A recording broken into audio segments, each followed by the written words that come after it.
Chat! Here we go. I'm about to give you the greatest Rocket League 1v1 players of all time. And don't worry, I was telling Twitch chat a second ago, it's not my list, it's the list. The list that cannot be disputed. I used facts, logic, statistics. I'm not just putting an opinion out there. These are the best 10 Rocket League players for 1v1 in order of all time. So I can't wait to get to show you guys the answer. So, here we go. First, we're going to talk about what is the criteria. In the order of importance, what makes a great Rocket League 1v1 player? Well, you might ask me, I would tell you the number one most important thing, tournament wins. Tournament wins are the most important thing to make a good 1v1er. When you look back at the past of any sort of GOAT, let's think Michael Jordan. What is he known for the most? He makes it to the finals 6 times. He wins them all. All the GOATs in all the sports are winning the top tournaments. Now, we don't have RLCS in Rocket League 1v1, but we have high-level tournaments that can substitute as equivalents for, the RLCS Grand Finals or Worlds that you see, that certainly helps define the 3v3. Second, the second most important thing I would say is tournament placements, meaning if you didn't win the tournament, but you got second or you got third in the most official tournaments, then you're probably a top player in the scene, worthy of being high on the list. Now, third is going to be show match performances. There's lots of show matches in the 1v1 scene that are untied to tournaments. They certainly dictate how players are perceived in terms of how good they are, but they never really have the same kind of weight as a full-on tournament that has some kind of qualification and or way to eliminate players before they make it to the final to truly vet that they're actually the best. And then finally, the ranked ladder. I think the ranked ladder is not irrelevant. People power up Rocket League. They go in and see that first ranked leaderboard and they notice who's at the top. Khalid is holding the one spot. Jack holding the one spot for a really long time. I don't think that's irrelevant, but it's certainly less important than the rest of these things. Jesse has to be number 1. No way Feer messes that up. We'll see. Joreuz is just the best in the game. Longevity favors Fairy. Well, we'll see. So, also, I have a statistical analysis at the end. You might have seen this little footnote. We are going to show a statistical analysis, none of my opinions, towards the end to give you an idea of how I got the general list order. Now, I got to give some honorable mentions out. Chat, feel free to help me with some honorable mentions. We added this last second. So these guys I added specifically because they played 1v1 and were the best in 1v1 before there were big tournaments, if you ask me. They played so long ago but still dominated in a time when it was hard to quantify how good they were because no tournaments were happening. These are the best players, including Gibbs. Everybody remember the Kronovi versus Gibbs 1v1 right when Rocket League came out? That's why I threw Gibbs in there. Slightly as a joke, but hey, at some point, he felt like he could put number 2 on his YouTube video to say he was the second best. But these guys, not on the top 10, but if I was forced to make a quick honorables mentions list, which I did, I wanted to mention the guys who played 1v1 and were good before the tournament scene really started and they had a chance to get any points in my system of truth. Devo deserves to be there, if not in the top 10. You know what? Devo probably does deserve to be in here. I would agree. Devo, Olive Reveal, not in the top 10, according to the results he's gotten, but he could be in the honorable mentions. There's lots of good players who could be in the honorable mentions. I didn't list them all here, but I didn't have enough time for that. I was prepping for this for just the top 10. So we move on. Number 10, chat. Feel free to throw in your guesses right now. Who do you think I have at number 10, best Rocket League 1v1 player of all time? Eros, ApparentlyJack, Daniel, Musty. Musty, what a great guess. Eggboy, Leth, a Musty Cow. Nobody's guessed it yet. Lion, Astral Squish, Dapper. Oh, you know what? Dapper is actually an honorable mention as well. Dapper is an honorable mention. Good for top 10. Not on the list at all. I don't think he got any points according to my system. But I haven't seen anybody guess the player that I put here. And I'll be honest, 7 through 10, a real big toss-up. Aslan, Moxie, Flakes. Flakes actually also not on the list, I'm pretty sure, if I remember correctly. Flakes is an honorable mention as well, because Flakes maybe even deserves it more than this guy, but this is the truth. The number 10 best player in Rocket League 1v1 is Chronic. Chronic finishing real high in early North American tournaments.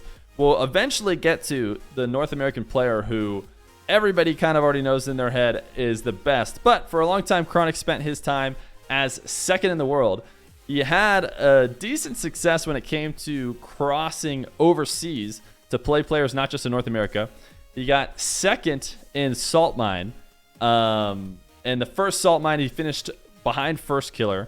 And then he got tied for third in the Salt Mine World. So he represented North America in the crossovers between EU, which we needed some wins there. And Chronic got us one. I included Feer 500 Season 1 and 2 in this list of his notable achievements, but both Feer 500 Season 1 and 2 I did not include in the overall overarching like statistical analysis, because I don't think Feer 500 Season 1 and 2 were big enough. Trust me, I'd love to toot my own horn, but lots of players are missing from Feer 500 Season 1 and 2. So while those were good performances in and of themselves, I just wanted to include them because this is Feer's channel after all. You guys are watching here. He did play in Feer 500 Season 1 and 2, and he did well. Chronic, top of the leaderboard for a long time. One of the early players who was a next-gen player. He played in a couple next-gens. I didn't list his next-gen finish this year. He did have next-gen Season 1 win. And then... Did he have Season 1 and 2? I think he just had Season 1. I don't think he played in Season 2. He might have aged out before Season 2. But Chronic gets the nod. A long-time player. Used to have the ice in his veins a little bit more in ones than now. That's taken from a tweet of his own. But Chronic, number 10. We threw that in for Eros, all right? We threw that in for Eros. Eros wanted to see Chronic really bad. We didn't include Chronic in the previous list. So we throw him in here. Get another North American in the top 10 list. So there we go. Now, number 9. Chat. Who did Eros bribe Feer? All right, maybe he did. We don't have to reveal that. But number 9, chat. Guesses for who might be number 9.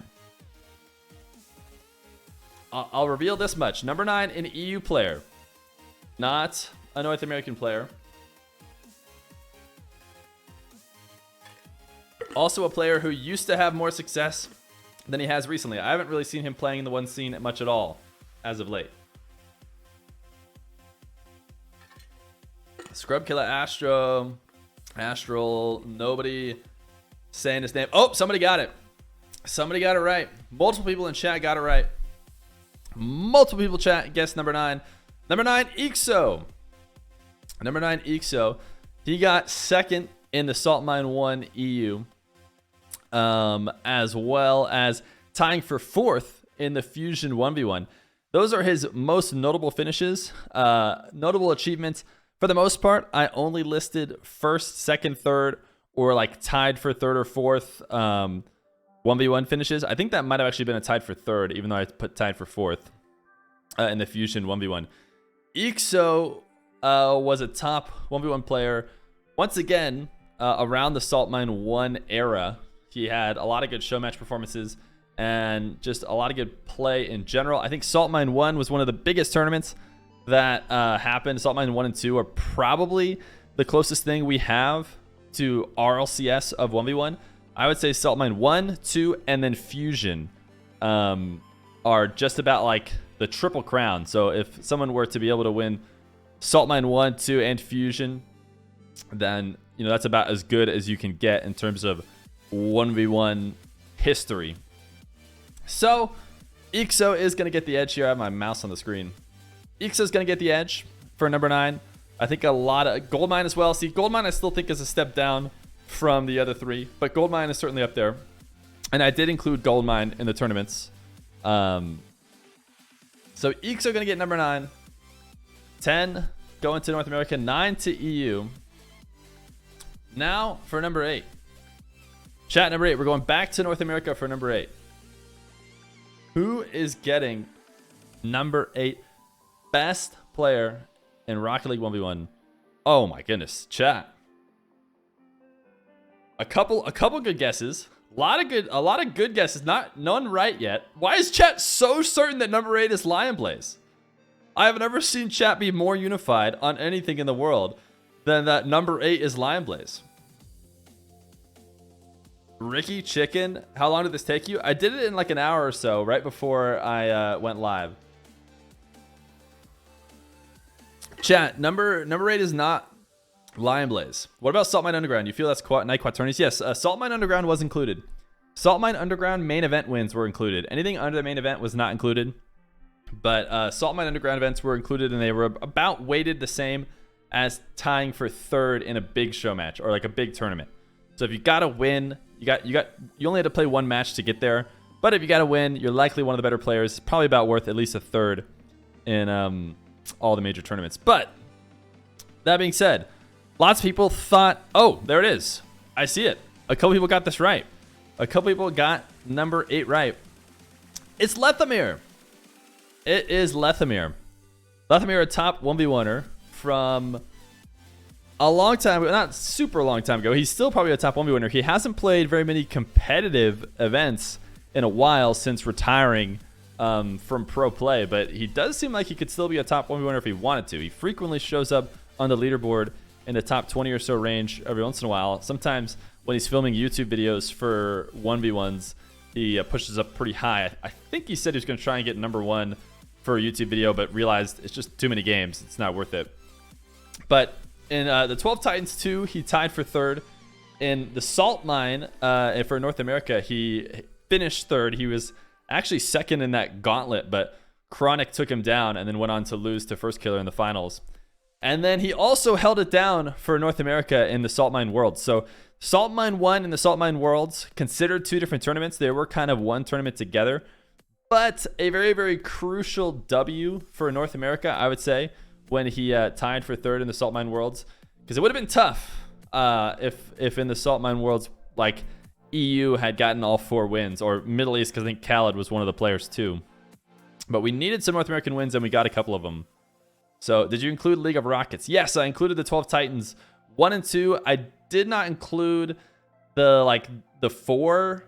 right? Because League of Rockets did like the 4 thing. I didn't get into that. But his 12 Titans stuff was absolutely included. I mean, you should see his 12. I have 12 Titans right there. Those are all best of ones though. But I still included them because I think they were part of the cultural Rocket League 1v1 scene. So I kept them in there. So Lethamyr, a force to be reckoned with. One of the only players that could challenge Firstkiller. I think he took Firstkiller down in the Salt Mine 1 pool play before it got to the playoffs. And not a lot of players could beat Firstkiller in a tournament setting. Lethamyr did. Ultimately, nobody did in the playoffs, but he had put a dent in the chink of the armor that is Firstkiller. So that can always give big credit. It's kind of the barometer by which lots of North American 1v1ers are measured. So yeah, Flakes is better. Well, Flakes did outperform him in the Worlds. I think Flakes, Salt Mine Worlds, he got 2nd, right, to Khalid. But I want to say that of all tournaments, that was the only one Flakes showed up in. And that's the reason why Flakes is not on the list any higher than this. Because he didn't stick around to get his name into more tournaments and be listed as the top 10. Because keep in mind, this is stats. Stats back this up for me, guys. You may think it's a little bit of my opinion, but mostly it's stats. So, chat, who's at number 7? You guys were weirdly locked in on who number 7 was. You just said him a little bit early. So who is he? Chat never had been more in unison. Yeah, it's LionBlaze. It's LionBlaze, aka LionBlaze. Chat had LionBlaze at number 8. I have LionBlaze at number 7. I'm gonna give him the edge. Since recent memory in North American 1v1, I would say it has been Firstkiller number 1, And then LionBlaze around that number 2 mark.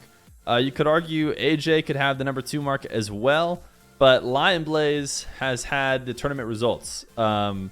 He got second in the Fusion. Fusion, one of the huge, like, triple crown kind of 1v1 events that I would argue. He got beat by Firstkiller in Fusion for North America. And then when Firstkiller didn't play in the gold mine, he got first in the gold mine. And so the gold mine is kind of the last big tournament not run by FeerFest, or not run by Feer, not FeerFest, but Feer. And he won that one. He played in the FeerFest, got second to Daniel in North America, and then lost in the Worlds to tie for third. So I didn't even really put it there against Drally. So not the best performances when crossing regions, which is kind of the MO for most players in North America. I think Chronic and Lethamyr, who were on this earlier, probably had better performances. I don't know if that's just a gut feeling for me when they cross over to the other regions than maybe some of the top North American dominators. But LionBlaze, that second Fusion and that first gold mine, those are huge achievements, and that is the reason why he is going to be here at number 7. Above Lethamyr, above Ixo, above Chronic. So, we move on. Number 6. Chat, who is number 6? First did play in gold mine, he just didn't show for playoffs. True, but I mean, that means you never really know how it's going to finish. To be honest, you don't understand why Flakes is not here stats-wise. You just feel like he was number 4.5 or something, Lameo. But I get your reasoning. Yeah, if you don't finish at least like tied for third, then you don't get any points. I don't think Flakes got... Actually, Flakes got some points. He got some points in the system. We're doing current all time. This is all time. Greatest of all time. Can you put your list on screen? The list as it goes on. I'll have the list. You know what? I actually don't have the list at the end. I'll show you the list at the end. I'll retype it at the end. But for now, we move on to number 6. Number 6 is... Has anybody guessed it? I see a couple guesses in here. Nobody guessing the name. We won't wait too long, though. Number 6 is... ApparentlyJack. It's ApparentlyJack.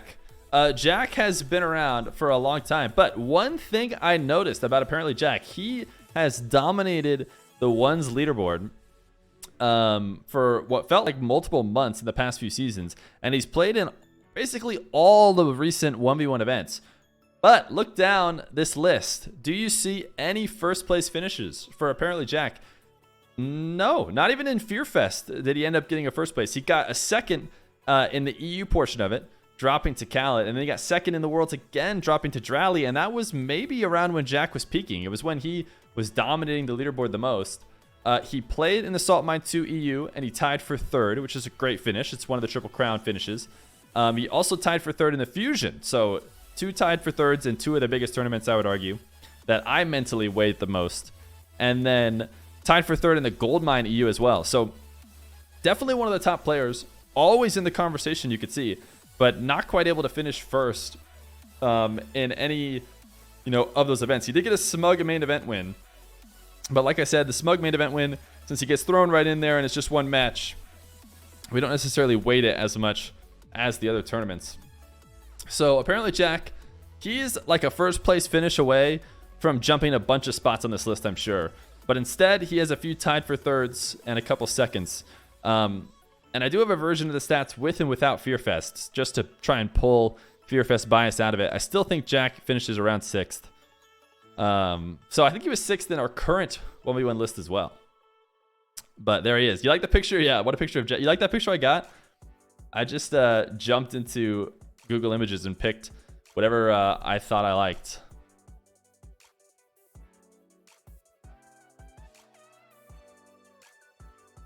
Cookser and Marky are only on honorable mentions because they played before the tournament era, basically. They were the best before the tournament era. So, chat, who's number 5? Who is number 5? Oh, Carson, you got it right away. He says, then is Joreuz next? Yes, Joreuz is next. You had it right. Look at that picture of Joreuz, by the way. I went to Google pictures of Joreuz. I'm like, that is a sweet picture right there, dude. Definitely using that one. But anyways, Joreuz. Wait, why did I have this wrong? I didn't update this. This is Jack's page. 1 second, chat. Here we go. Joreuz, number 5. Salt Mine 2 EU victory. I don't know if he played in the gold mine or not. Let me see if he played in the gold mine. He didn't get any points in my system from the gold mine. But if he did play in it, then that is maybe a slight knock against him. Oh yeah, he did. He lost to Fairy. He lost to Fairy in the first round. So that's a big credit to Fairy. But unfortunately, that game happening, you know, outside of the points, so it doesn't super matter. But Joreuz winning 2 different Smug Made events. One of those against Jack. I forget which the other one was against. Salt Mine 2 EU as well. Didn't play in the Fear Fest, but has been, you know, kind of the current, not undisputed, but one of the best players in 1v1. And even in the point system with his Smug Made event wins, which basically help kind of emphasize the fact that he's been the best as of late. He gets the number 5 in Feer's rank system. So, who is next?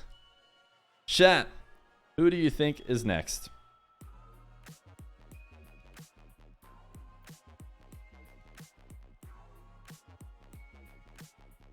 I see. Wow, chat, you guys are actually pretty good at this. Chat's getting pretty good. First 3 people to respond said number 4 is Firstkiller, and they're right. The king of North America. The basically undisputed king of North America. The Triple Crown winner. You guys saw me talk before about the tournaments I consider to be like the Triple Crown of 1v1.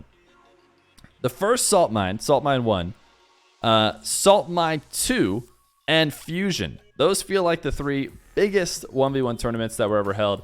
Kind of the ones that hold the most cultural weight. And who won all 3 of them for North America? Firstkiller. Firstkiller getting first in Salt Mine 1 North America, first in Salt Mine 2 North America, and first in Fusion North America. Now, why is Firstkiller at 4? Seems like he can't lose, right? A player who always finishes first. What is he not doing at the top of the list? Well, he hasn't had the best crossover against the other regions. Specifically in Salt Mine Worlds, I think he lost in the first round. I forget who he lost to, but I know only Lethamyr and Chronic made it past. I think he might have lost to... Did he lose to Flakes? Chat, do you guys remember off the top of your head? Was it Flakes? Does that make sense?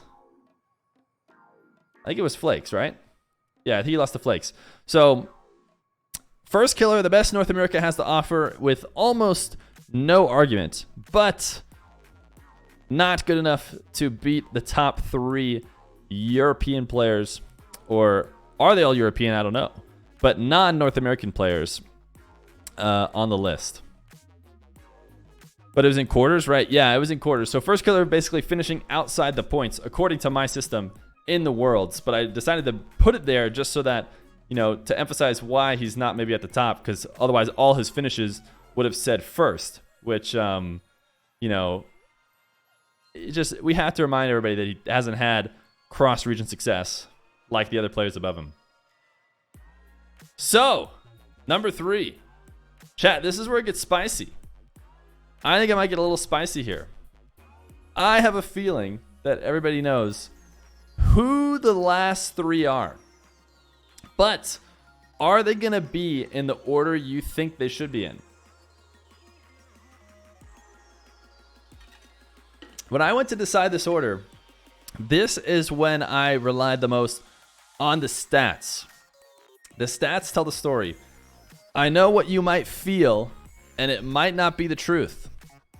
The stats will guide the way. When in doubt, just look at the numbers. And the numbers say that the number 3 best Rocket League 1v1 player of all time is Fairy Peak. Fairy Peak is number 3. He has gotten second in the Manfield Night 5K. So he was playing from the very beginning to the end. This is why chat is going to be enraged about seeing Fairy Peak at number 3. He has been around for a long time, has had a lot of top performances. But he finds himself at number 3 for a few reasons. In the Manfield Night 5K, he finishes second. And in 12 Titans 2, he finishes second. In Goldmine EU, he finishes second. He almost doesn't even have a first place finish in any tournament. But He has the first place finish in Fusion EU, the classic. I can't even think of the line right now. Be careful. That's what it is. The classic Be Careful from Fairy Peak in the first place finish of Fusion EU. Everybody in chat freaking out about Fairy Peak at number 3, but it's the truth, chat. It's the truth. The reason why Fairy Peak has to be at number 3 and not at number 2 or not number 1, even though everybody wants to see him higher, is because who has the edge over Fairy Peak at number 2? Number 2, Killa, the original 1v1er from the very beginning. Killa had been playing 1v1. He gets his number 2 spot because of his dominance in the early part of 1v1. He hasn't had as much success lately, and certainly not as much as Fairy Peak has had. But Fairy Peak hasn't had any top finishes after Fusion. Killa has the edge in Manfield Night 5K. Who did Killa beat in the Manfield Night 5K final? Fairy Peak. He got the edge over him there. Who did he beat in 12 Titans? Was it 1 or 2? One of them he didn't beat Fairy Peak. But whichever one Fairy Peak played in, he beat Fairy Peak. So Killa able to clutch out top finishes when it came to him versus Fairy Peak, which is why the system gave Killa the edge. Not me. Don't look at me. The system says Killa better than Fairy Peak, at least historically, when we look at the greatest Rocket League 1v1ers of all time.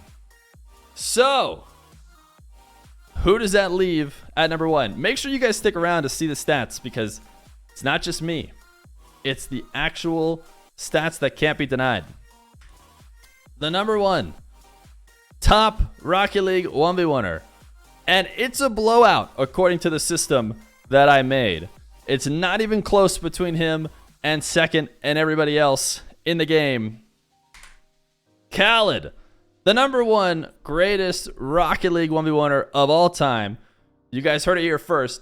First in Salt Mine EU. First in the Salt Mine Worlds. Second in Salt Mine 2 EU. I didn't put 2 there. But when he played in Salt Mine 2, he got second. Lost to Joreuz. Second in Fusion. So that's in the Triple Crown Tour. He didn't get first in all of them, but he did get first in EU Salt Mine 1. Won Salt Mine Worlds. Got second in Salt Mine EU. And then second in Fusion EU. He also won FeerFest EU, which, to be fair, I didn't include FeerFest in the second version of the stats. You guys will see the stats after. I didn't only put FeerFest stuff in there. But then he tied for third at FeerFest Worlds, as well as 2 Smug main event wins. When Khalid has been in the 1v1 scene and he plays in a tournament, he finishes at the top. So there it is.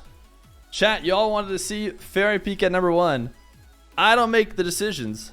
This is just the actual truth of the facts.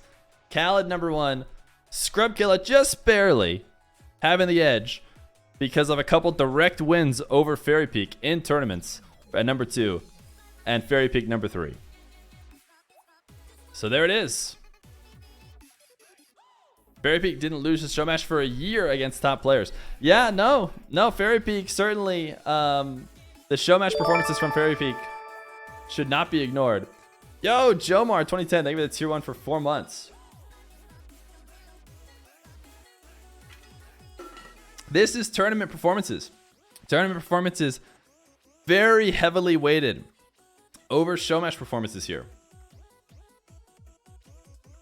Fear, you have to say this is awful, number 1. Why the F is Daniel not on the list, but Ixo is? Daniel has not been able to play in any big tournaments. He played in the FearFest stuff, and trust me, I wanted to include the players who were top 10 based on FearFest results, but I ultimately shifted away from FearFest, tried not to put too much fear bias in there. So it's a flawed system? No, it's not. It's not. So, the statistical breakdown. Chat, this is how I did it. Here is the truth behind the serum. So we did fusion style scoring. Yo, Hassel. Thank you for the 200 bits. So I stole Fusion's scoring style. So if you guys remember the Fusion tournament, they had scoring for finishing first, second, and third because they had to go across different modes. So I gave 17 points to players who finished first in one of the top tournaments. I gave 11 points to the players who finished second. And if you tied for third, or if it was a situation where there was a semifinal, or if you got third or you tied for third, basically you got 7 points. Everything else was not included. And then the list was minorly adjusted by me after I got the list from the points. So,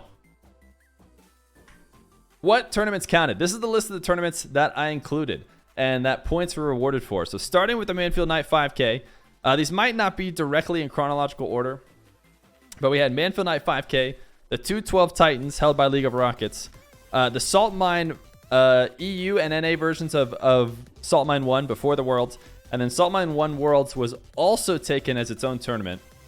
And then the 2 Salt Mine 2s, the Gold Mine from North America and Europe, the Fusion from North America and Europe, and then there's a version that has FeerFest included and FeerFest not included. Chat is so mad about Scrub over Fairy. What can you do? What can you do, chat? It's just the truth. So, here is the breakdown with FeerFest included. Here is the statistical breakdown. You'll see that there were some decisions I made, like I put Fairy over Firstkiller, despite the fact that the stats say that Firstkiller has an extra point over Fairy. That didn't seem right to me. I did want to adjust that. I did drop Firstkiller down 1, but I kept Firstkiller in the top 5 or the top 4 because of his just pure dominance in the big North American scene. Yeah, it's not disputable, Aegis. You got it right. You got it right. So look at Khalid, though. Look at Khalid's points. According to this system, now this system right here does include FeerFest in it. So he has huge points for FeerFest EU and for the FeerFest Worlds because he tied for third in those. So 94 points with number 2 coming in at 51. Scrub, Firstkiller, Fairy, close, but nowhere near Khalid. And then here is the version without FeerFest. So without FeerFest, Khaled's still a big lead over Scrub, First, and Fairy. And since Scrub, First, and Fairy didn't even play in FeerFest, their positions don't change. But you guys will notice that in the ones with FeerFest in it, Daniel is in this list. Daniel, Drally, both in this list. Maybe this is a better list of 10. You know, maybe Chronic, Ixo not being in it could be out of there. I'll listen to that. You know, you could argue which system you want to go with, whether or not to include FeerFest. Maybe you would like this list of 10 better than the one that I ultimately took. But mostly I went off the one without FeerFest, which has a bunch of players tied. Ixo, Chronic, Mile, and AJ all tied at 18. I gave Ixo and Chronic the edge for now because when making a GOAT list, I think Mile, AJ maybe could continue to make their argument and one day move in. So I gave the nod to Ixo and Chronic, who I think are less interested in the 1v1 scene nowadays. Khaled's points are almost worth Lachinio and Downs combined. So here's everybody else who scored any points at all. You see Cuxer in there. Did get some points. Flores got some points. Flakes got 11 points. You know, not terrible. A couple decent finishes.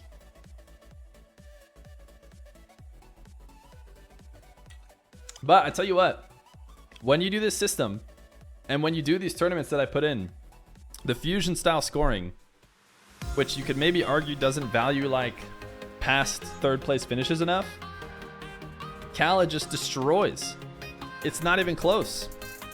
Khalid blows everybody out of the water.